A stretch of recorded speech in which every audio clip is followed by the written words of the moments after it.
Hello, my name's Lesley Atherton, and this is my short story called Lost Kids. I'm a single mum of two, Ella and Jack.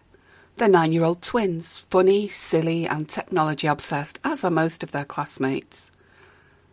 Ella and Jack went to school this morning as usual. I know they did because I took them there and stood hugging and kissing them on the edge of the playground.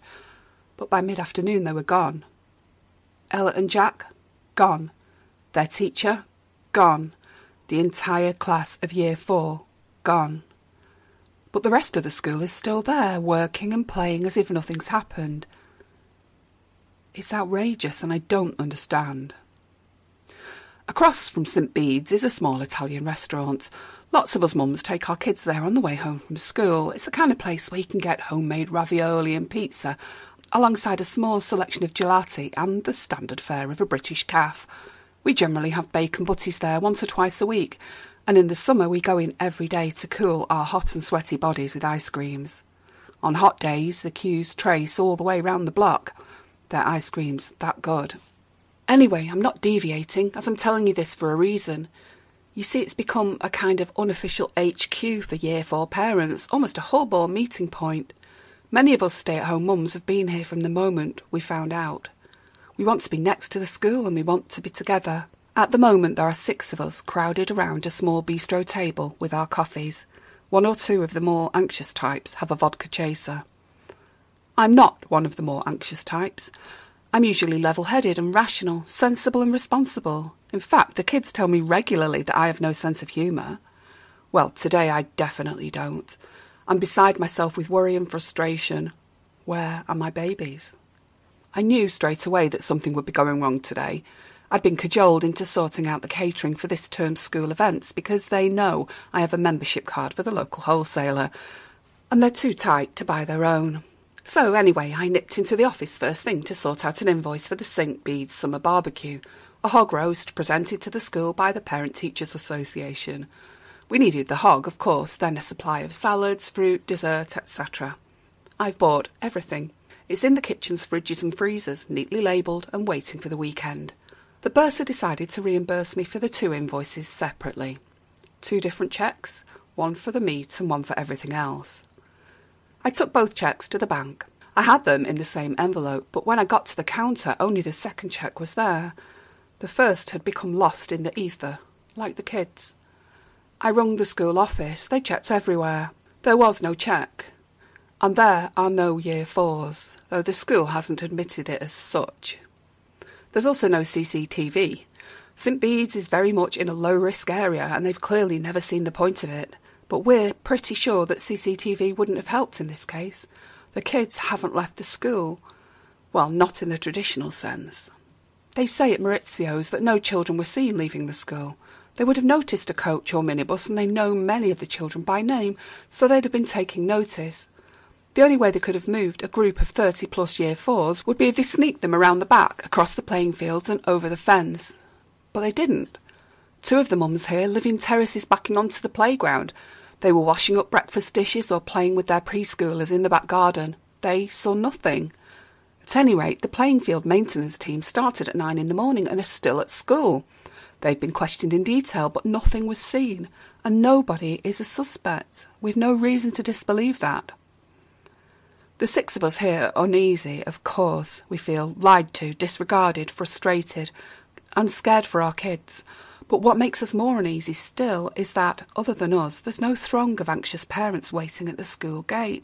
No worried siblings, no school texts, no demands for the parents to come to school, no, nothing.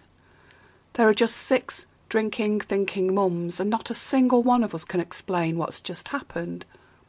The kids just disappeared 4 hours ago. If we aren't going mad and cracking up, how can it have happened? Why have so few parents come here? Surely we all understand the strength we'd have protesting and questioning in greater numbers, and more to the point, where are the others? And have the police even been called? The oddest thing is that I didn't get a phone call from the school. I just knew almost by telepathy that something was wrong, and the other 5 mums here knew the same. These 6 women sitting in the corner of an Italian restaurant are linked only by the knowledge that our 7 little children are gone, and that nobody else has noticed. Jack is the eldest of my two by about half an hour. But Ella is taller, stronger and heartier. She can cope with anything and everything. She'll be magnificent. She's my 9-year-old firebrand. I worry for Jack, though. He's smaller and almost dainty in the delicately precise way he treads through life, barely leaving a footfall, never mind prints. Zoe picked up her phone and tried the school once again. "Where are the children? Year 4, she asked. It was the 50th time, it must have been, since one of us has rung the school, only to be told they're working in their classroom and no, you can't come and check. We asked for one of the staff members to come out and talk, or for the form teacher to be put on the phone, but the school refused. They may not have had CCTV, but they had a shit-hot security system, and they were not for letting us in under any circumstances. Even I, a stalwart of the PTA, was refused admission. It stunk." Zoe looked concerned as she replaced her phone on the table. "School says they're sending the police here if we ring one more time. They say they'll complain about us to the local authority and the children will get excluded from St Bede's. They say we're trouble causers, but they still won't let us in to check. I don't care about exclusion, I just want her back." I knew Zoe was bothered, though. Her daughter was geared up to attend the biggest, poshest, fee-paying secondary school in the area. Zoe was very concerned about what might appear on Daniela's permanent record. "What do we do now, then?" I asked, as lost as the rest of the mums, as lost as the children. The truth of the matter was that we'd been sitting in the Italian for a few hours. We'd sipped coffee and the odd medicinal spirit or two, and we were running out of ideas. The school hadn't called the police, and neither had we. I put it to the group. "I think we ring the office up again, make them report us and make them send the police around. Either that or we ring the police ourselves, make them act, make them prove the kids are there. When they can't, the police will do something." Most were inclined to agree. Over 30 missing children and a seeming cover-up from the very school that was entrusted to protect them in loco parentis. It deserved a slot on the local news at the very least. I was surprised we hadn't thought of it before. Why don't we go to the papers, the local telly? It's such a dull area and there's never any real news. They'll sort it, they'll make it bigger at least. There were nods of agreement. But what I don't understand is, why us? Why did all 6 of us feel like we knew they'd been taken? And why did we all feel like we had to come here? It was Jerry speaking this time. Her son, tall and sporty, was universally looked up to by the younger boys. She was practical and prosaic and did not believe in New Age mumbo-jumbo and messages from the where? From the ether, the beyond, the skies, the school? But it was incontrovertible. However it was that the messages had arrived, there was no doubt that the messages had arrived. That was the unnerving part. The psychic messages had arrived. They were clear and distinct and unmistakable. One parent might have received the message and thought themselves a little silly when the phone call to the school had proved the message wrong. But 6 parents, all drawn inexplicably towards a small Italian cafe, that wasn't even a coincidence. It was a pattern, and a worrying one at that. It was 2 o'clock. The school kids would and should be out in just over an hour. It seemed that once again we, the mums, were all thinking the same thing. We phoned the police. We sit and wait and watch and follow them in. An hour is a long time to sit and wait and wait and wait. Zoe took up the challenge of ringing the police station, while Anne phoned one of her contacts at the local paper. As head of the PTA, she was always ringing them up to publicise some event or other, so he knew they'd listen to her. She was going to get a photographer to come down immediately. Better than that, if she could, someone with a film camera. Proof that the school was doing all it could to keep the truth from a small band of concerned mums. She was awesome. It was sorted. The camera and a reporter were on their way. It was a quiet day in a quiet part of town, and they were very happy to be up and out. The police were on their way too. The 6 of us had our phones out, ready in case the police arrived first, so all we could do was sit and wait. 10 minutes, 20 minutes, 30 minutes. There were no cars at the front, at the back, at the side. No photographers, no police, just us. 6 young mums in Mauritzio's. 2:35 p.m. The school closed for the day at 3:15. Something had better happen soon, or what? Even as I was thinking it, I was more than aware of the ridiculousness of our situation. I wished I would wake up and find it had all been a dream. I wished the head would come out of school and tell us it had been a forgotten-about school trip and that there was some strange reason why nobody had seen the kids leave.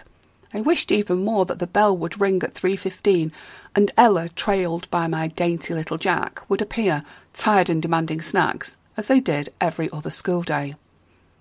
Time was dragging. 2:45 now, no police or papers, just 6 mums in a cafe, worrying, shouting, scared and confused. Half an hour. Zoe got up. "I've got to give it one more try," she said. "I'm going into the school. They open up at 2:45, don't they, to let parents come in and pay bills and stuff? I'll say on the intercom I'm coming in to query something or pay something. They'll have to let me in." "They won't," I say. "They know it's you who's been ringing them. It'll have to be someone else." I looked around at the 4 other faces. Pale, thin, dark, round. None volunteered. The anxiety more than registered in their faces. I guess it's me then. But that was okay. I was fine. I would pretend nothing had happened. I would pretend all was well. I would ask for the hog roast cheque to be rewritten. Yes, that was it. I was sorted. To make things even more convincing, I sneaked out of Maurizio's back door and onto the street behind. That way it looked as if I was walking from home, just casually arriving a little early for the usual school run. I was hot and bothered, yet simultaneously in a cold panic. I didn't know what I was going to find. I didn't know what they'd say or whether I would be allowed in or not. I didn't even know if I could face walking past that classroom knowing it was likely to be empty of our loved ones. I strode up, apparently confidently, to the buzzer. "Yes," came the officer's reply. "Ella and Jack's mum, I'm here about the summer barbecue, about the missing cheque." I was buzzed in. The reception was directly inside the door, and the bursar motioned me to wait. After a few minutes, she handed me a cheque which covered the final costs of the hog roast. "Sorry," she said, and buzzed the front door open. I was being invited to leave, so I left. I didn't know what else to do. Her rudeness was as it should be, and so was her curtness. It could have been any other day. What next? I lay on the floor. I pretended to fall. I was ignored. If I'd expected rushes of affection and care, I would have been disappointed. But that wasn't what this was all about. This was about being at ground level and being disregarded. I'd already decided to crawl past the windows of 2 classrooms and peep into the Year 4 room. If I was quick, I would get away with it. The shingle strip which edged the whole school like a stony moat was tough going on the knees, but I was there. I peeped up. Nobody there. Hang on, though. Thursday PM. It was PE. I knew it was because the children always came home in their PE kits. They would be in the hall on the other side of the building. This was ridiculous. I was no secret agent. Undecided, I looked at my phone. There would only be another 10 minutes before the kids came out. I decided to get up and make my way as confidently as I could to the entrance, then join the other mums in the cafe. Back in Maurizio's, I was greeted warmly by Gino, the cafe's co-partner. I ordered another coffee. Gosh, I must have had about 10 already. I was really getting a bit wired.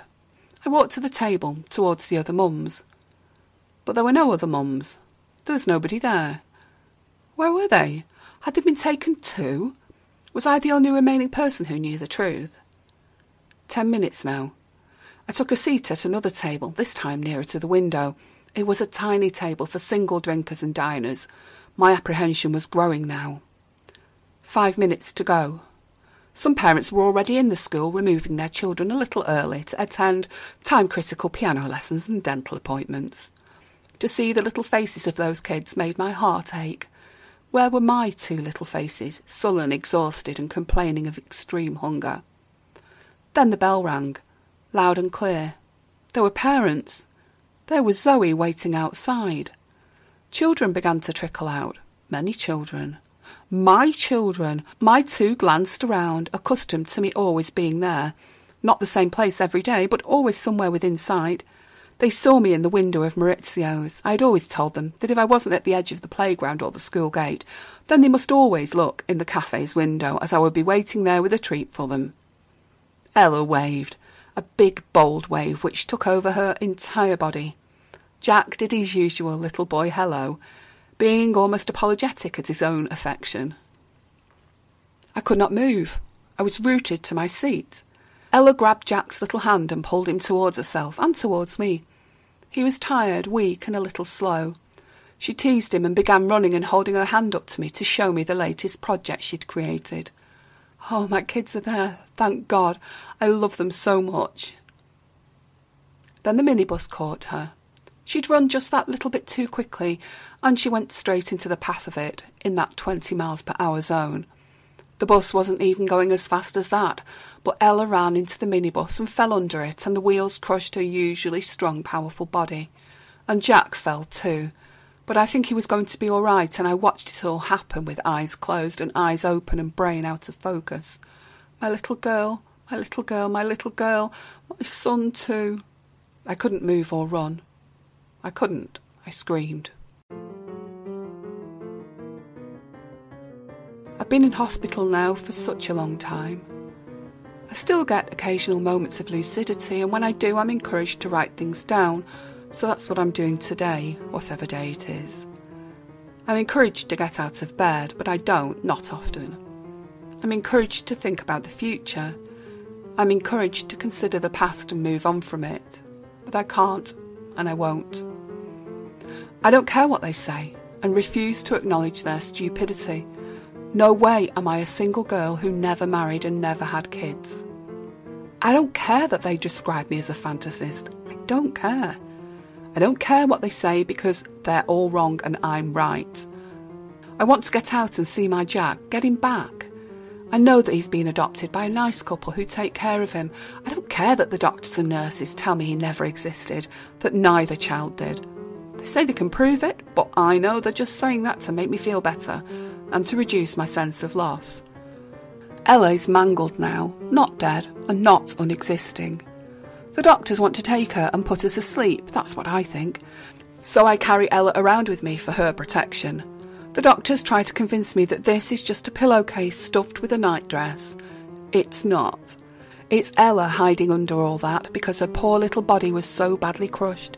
It's protection for her, the little love, padding against the world. She sometimes asks about her brother. She sometimes asks to go back to school. She sometimes asks for a bacon butty at Maurizio's. I tell her we will do it again one day, and I will take her to the best hog roast ever, and I'll be the best mum in the world, and she will love me again and be able to walk. It's all right, I tell her. Ella Bella, my beautiful girl, we will get your brother back and we will start again at another school, and I will love you forever, forever, forever.